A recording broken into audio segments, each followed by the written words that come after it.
Welcome back, everyone. It's been a whirlwind weekend. I've been canning and dehydrating all weekend, and I made this quick video to show you how I dehydrated my spring onions. I had about 3 rows of spring onions in my little garden bed, and it's been raining for days, and I just need to go ahead and get them out of the ground.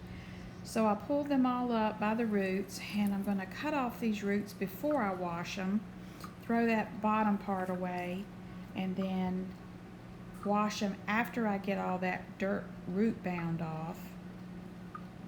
And then I'm just going to stack them here on a paper towel, and then we're going to do a deep cleansing, rinsing these over and over in the sink. So here they are. The roots have been removed, most of the dirt is off, but I gave them 3 good washings in the sink full of water each time, changing out the water. And here's my salad spinner to get them nice and dry. I just run them through here.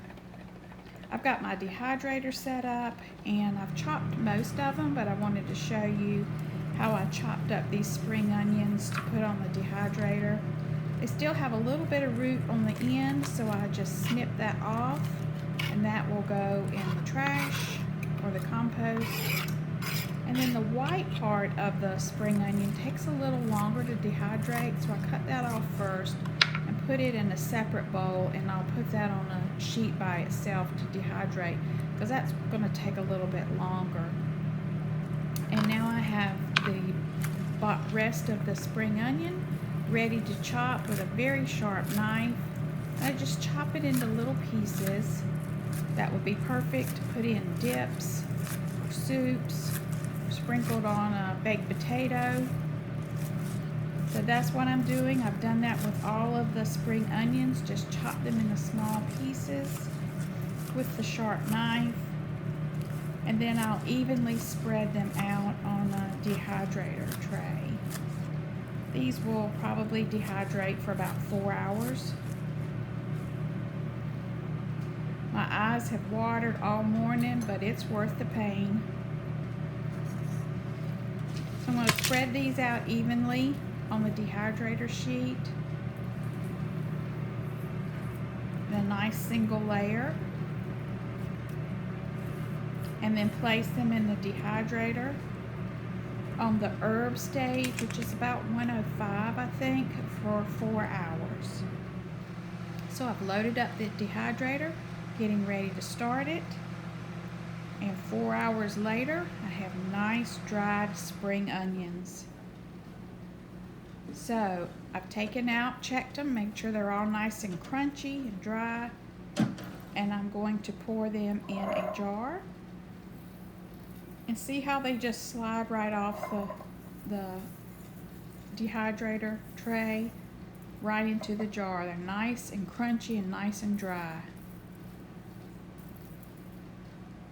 I love these dehydrator trays. They're so easy to clean up, and this Excalibur dehydrator is awesome. As I said, dehydrated spring onions can be used in lots of recipes. You could toss a teaspoon or a tablespoon in your favorite soups, beef stews, making your own dips. And if you put an oxygen absorber, which I need to order some more, in the jar with it, they'll last a long time.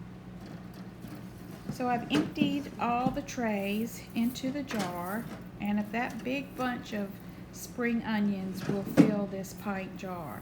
So when you dehydrate, you really reduce the size of the vegetable.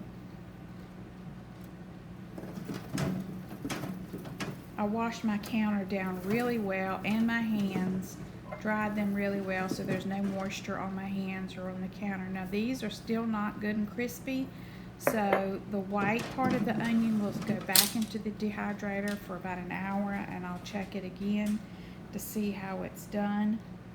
But they just take a little longer because they're thicker. And there is my jar. I'm going to move this up a little higher on the dehydrator. Take all my trays out for a good wash. There's a very strong onion smell, but it's still good. Then I just carefully scoop up all that's on the counter, put it in the jar so I don't waste any. So a quick morning of dehydrating all those spring onions is a great success, and I'm happy to have that in my pantry. I've cut my dehydrator back on for about an hour. I hope you enjoyed this and learned, and I hope you will try dehydrating your own onions and herbs. They sure do save you money. Hope you have a great day. Coming up, I've got some really good squash recipes. Take care.